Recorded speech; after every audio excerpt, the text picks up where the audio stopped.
दोस्तों, जिस इंसान ने पूरे शहर को ही ऐशो आराम का अड्डा बना दिया हो, उसके पर्सनल लाइफ कितनी आलीशान होगी वो आप सोच भी नहीं सकते। हम आज बात करने वाले हैं दुबई के अमीर शेख यानी कि दुबई के किंग शेख मोहम्मद बिन रशीद अल मखतूम की। ये ना ही सिर्फ दुबई के बादशाह हैं बल्कि पूरे यूनाइटेड अरब एमिरेट्स के वाइस प्रेसिडेंट भी हैं। इनके पास इतनी दौलत है कि अगर इनकी कमाई बंद हो जाए और ये दिन के 10 करोड़ रुपए उड़ाएं तो इनकी 10 पीढ़ी तक इनकी दौलत खत्म नहीं होगी। सीईओ मैगजीन और बिजनेस इनसाइडर की एक रिसेंट रिपोर्ट के मुताबिक दुबई के किंग 4 अरब यूएस डॉलर्स के मालिक हैं। ये तो है इनकी ऑफिशियल फिगर। कई एस्टिमेट्स के मुताबिक दुनिया भर में तमाम डायरेक्ट और इनडायरेक्ट प्रॉपर्टीज या इन्वेस्टमेंट को मिलाया जाए तो दुबई के रूलर 13.9 बिलियन डॉलर्स के मालिक बनते हैं। इंडियन करेंसी में ये 1084 अरब के मालिक बनते हैं। ये बात तो जाहिर है कि इतने पैसों किसी के पास भी होंगे तो उनके खर्चे भी आलीशान ही होंगे। दुबई के किंग की कार कलेक्शन की बात की जाए तो उनके पास दुनिया की कई महंगी गाड़ियां मौजूद हैं, जिनमें Rolls Royce Phantom, Rolls Royce ghost, Bugatti Veyron Picasso और न्यू डेविल 16 भी शामिल हैं। लेकिन इनको मर्सिडीज G63 में ही देखा जाता है, जो शायद इनकी फेवरेट कार मानी जाती है।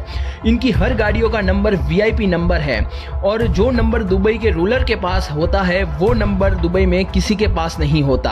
और ऐसा भी बताया जाता है कि जितनी प्राइस इन गाड़ियों के नंबर्स की है उतनी प्राइस तो शायद उनकी गाड़ियों की भी नहीं है। इनकी सबसे महंगी गाड़ी न्यू डेविल 16 की प्राइस $2.2 मिलियन है, जबकि दुबई 1 का नंबर प्राइस कम से कम गाड़ियों से प्राइस से 10 गुना ज्यादा है। अब गाड़ियों से हटकर बात करी जाए तो मोहम्मद बिन रशीद दुबई में ही जबील पैलेस में रहते हैं और ये 150 एकड़ का आलीशान एरिया कई छोटे मोटे महलों से भरा हुआ है। इतने बड़े एरियाज में इतने सारे महल देखकर आपको भी लगता होगा कि दुबई के शेख की पूरी फैमिली यहाँ रहती है, लेकिन ऐसा नहीं है। जबील पैलेस के बिल्कुल सामने 100 एकड़ का एक और लस ग्रीन एरिया भी मौजूद है, जो दुबई किंग के बेटे Dubai crown prince Sheikh Hamdan bin Rashid Al Maktoum के लिए बना हुआ है। दोस्तों, आपको बता दें शेख मोहम्मद शेख हमदान की हम अगले वीडियो में बात करने वाले हैं। तो बात यहीं ख़त्म नहीं होती। 6 शादियां करने वाले और 26 बच्चों के बाप ने अपनी फैमिली के लिए सिर्फ 2 ही महल नहीं रखे, जबकि दुबई में ही 2 प्राइवेट आइसलैंड भी इनके पास मौजूद हैं। एक private island Palm Jumeirah beach के करीब है और दूसरा आइसलैंड जुमेरा बीच के पास बना हुआ है। और बात करें इन आइसलैंड पर प्राइवेट याट भी मौजूद हैं और ऐसी छोटी मोटी याट कहीं और भी मौजूद है। इन यॉट के अलावा दुबई किंग के पास एक सुपर यॉट भी मौजूद है, जिसका नाम दुबई याट के नाम से दिया गया है।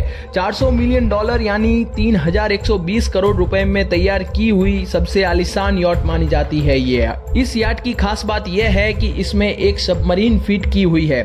जी हाँ, आपने सही सुना है। समंदर में, पानी में कहीं पर भी जाना हो यानी कि पानी के अंदर की दुनिया देखनी हो तो इस सबमरीन का उपयोग किया जाता है। दुबई के शेख के पास सिर्फ दुबई में प्रॉपर्टी नहीं है, लेकिन पूरी दुनिया में इनकी कई सारी प्रॉपर्टीज भी मौजूद हैं। दुबई के रूलर के पास लंदन और स्कॉटलैंड में भी इनकी प्रॉपर्टीज मौजूद हैं।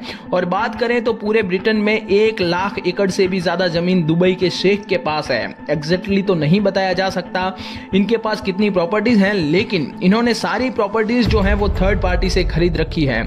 इनकी ब्रिटेन की प्रॉपर्टी में 63,000 एकड़ में फैला हुआ ये कंट्री हाउस भी शामिल है, जिसमें 58 बेडरूम्स, 3 हेलीपैड्स और 16 बेडरूम का हंटिंग लॉज भी मौजूद है। बात करें तो दुबई के लगभग सारे बिजनेस में कहीं ना कहीं इनका नाम तो आ ही जाएगा। एमिरेट्स एयरलाइंस से लेकर रियल एस्टेट और कंस्ट्रक्शन कंपनीज जैसे अरबों डॉलर्स का फायदा जो है वो घूम फिरकर दुबई के रूलर को ही जाता है, जो कि एमिरेट्स एयरलाइंस ही इनकी है। लेकिन शेख के पास 2 फुल्ली कस्टमाइज्ड प्राइवेट जेट मौजूद हैं। सिर्फ एक जहाज की कीमत $418 मिलियन है, यानी कि 3,260 करोड़ रुपए बनते हैं। और जब शेख का अपनी सबसे छोटी बीवी से डिवोर्स हुआ तब उसको 5,000 करोड़ रुपए देने पड़े थे। तो दोस्तों, आप सोच सकते हैं, आप अंदाजा लगा सकते हैं कि दुबई के किंग के पास कितना सारा रुपया है। दोस्तों, अगले वीडियो में हम दुबई के क्राउन प्रिंस के बारे में बात करने वाले हैं। तो दोस्तों, आज के मैं उम्मीद करता हूं कि आज का एपिसोड आपको पसंद आया होगा। तो दोस्तों, आप कमेंट करके जरूर बताएं कि अगर आपके पास भी इतना पैसा होता तो आप क्या करते। तो दोस्तों, आज के लिए इतना ही। अगले वीडियो में फिर मिलेंगे, तब तक के लिए जय हिंद, भारत माता की जय।